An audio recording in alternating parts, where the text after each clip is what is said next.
sejahtera cikgu ucapkan kepada semua pelajar yang dikasihi. Tajuk PTPR kita pada hari ini ialah kata ganda. Okey, apakah itu kata ganda? Okey, kata ganda ialah suatu proses pengulangan perkataan.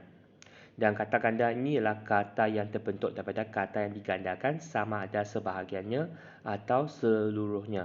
Jadi kata ganda maksudnya perkataan itu digandakan. Jadi itu secara ringkas. Pengenalan pagi kata ganda. Okay, jenis-jenis kata ganda dalam bahasa Melayu. Okay, kita ada 4 jenis kata ganda dalam bahasa Melayu. Okay, yang pertama, kita ada kata ganda penuh. Yang kedua, kita ada kata ganda separa. 3, okay, kata ganda berirama ataupun berentap. Dan yang keempat ialah kata ganda berimbuhan. Okay, jadi kita ada 4 kata ganda dalam bahasa Melayu. Okay, kata ganda penuh, kata ganda separa, kata ganda berentap ataupun berirama, dan yang terakhir adalah kata ganda berimbuhan. Okay, ada 4. Okay, contoh yang pertama. Okay, kita lihat sini kata ganda penuh. Okay, kata ganda penuh ini adalah kata yang dasar yang digandakan sepenuhnya dan mempunyai tanda sempak. Jadi kita dapat lihat contoh sini, kura-kura, meja-meja, jalan-jalan, cantik-cantik. Perkataan ini telah digandakan sepenuhnya. Okay, contoh ayat sini. Contoh kata ganda penuh. Buku-buku. Okay, buku-buku perlu disusun di rak dengan kemas. Buku-buku sini membawa maksud jamak. Maksudnya banyak. Okay, sekarang kita akan lihat yang contoh yang jenis yang kedua, iaitu kata ganda separa. Kata ganda separa terbentuk apabila sebahagian daripada kata saja yang digandakan. Iaitu sini tidak mempunyai tanda sempang, tanda tolak. Okay, contoh yang kita dapat perhatikan sini ialah jejari, lelangit, sesiku dan tetamu. Jadi sini kalau anda perhatikan, kata ganda separa maksudnya separuh. Okay, dia hanya separuh saja. Jadi sini sepatutnya jari-jari jadi jejari. Okay, jadi dia bukan gunakan jari-jari. Okay, contoh kata ganda separa. Okay, sini ialah jejari. Okay, contoh ayat. Jejari basikal Ikram telah patah kerana terlanggar batu. Jadi kalau anda perhatikan roda basikal tersebut. Okay, jadi memang dah. Okay, mungkin dalam keadaan yang teruk lah sebab jejari rosak. Okay, contoh jenis yang ketiga pula. Okay, jenis kata ganda berentak ataupun berirama. Okay, kata ganda berentak ataupun berirama ini mengalami penyesuaian bunyi apabila digandakan. Jadi biasanya kata ganda berentak ini mempunyai tanda sempang. Dan kita lihat contoh sini. Sayur mayur, rendah, lauk pauk, kuih muih.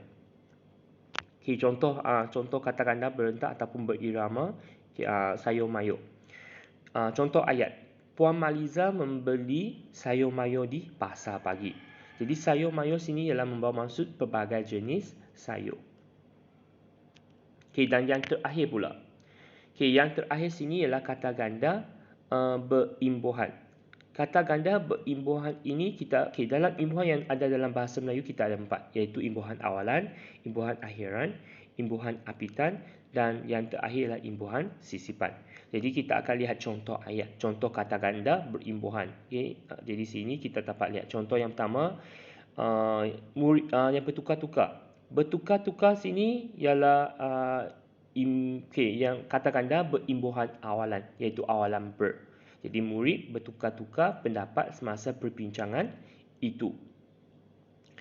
Yang kedua, bunga-bungaan. Jadi yang ada akhiran an. Jadi bunga-bungaan ialah kata ganda berimbuhan akhiran.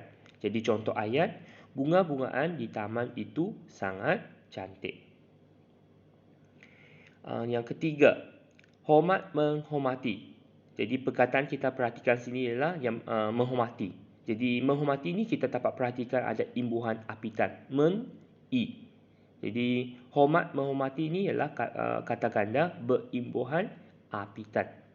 Jadi contoh ayat, rakyat Malaysia hidup hormat menghormati.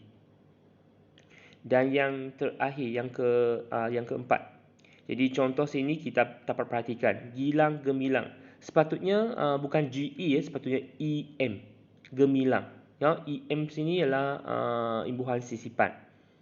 Jadi sini gilang gemilang ialah kata ganda berimbuhan sisipan. Sisipan tu maksud disisipkan, maksudnya dia diselitkan.